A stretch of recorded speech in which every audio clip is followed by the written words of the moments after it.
I'm Cassandra Olson. I chose to do an interview with Katie Swogarden, who is the coordinator of Student Health Services. I was interested in interviewing someone from the Health Services Department because I'm thinking of going into the health services field. My goal at the moment is to work in an administrative role in the health services field. So I took this opportunity not only to find out how the health services department helps students, but I was also interested in finding out the requirements to work in that department depending on the position. So the health services department, so their main goal is to help students meet their physical and emotional health needs through various services that they provide. That way the students can focus on their academic growth and focus on their studies. So some of the services that they provide include physical exams. They do evaluate and treat some acute illnesses such as colds. They do screenings for TB. They can do assessments and referrals for depression and anxiety.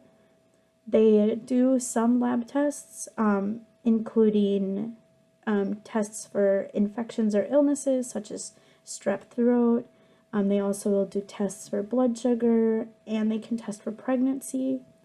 And they even can provide some over-the-counter medications for some needs like colds. So one service that they do not provide, which may come as a shock for me, is they do not provide COVID testing. So you cannot get tested for COVID at RCTC. So some of the services, or most of the services, are covered by the health service fee that's included in tuition. But there are a few things that are not covered by tuition. So some of those include TB testing and some of the physicals that they can provide. They are currently limited on seeing people because of COVID. So right now you can only see them by appointment. You can make an appointment online or you can give them a call, but they do have it really nicely set up and informed on the website. So it is pretty easy to go to our RCTC website, go to the Health Services tab, and then you can find the area to make an appointment. There are, I guess I'm going into who works in that department, would be, they do have some physicians and nurses as well as therapists from Zumbro Valley. And then there is Katie, and she has an office assistant. So their requirements to work there would depend on the position. So for some of the physicians and therapists, they would need to get an appropriate degree in that field or occupation. For Katie specifically, she did need to get a bachelor's degree. She's an RN, and the office assistant that works for Katie, they didn't need any education requirements other than like high school diploma. The only thing for them is it would depend on their experience and their knowledge of health services.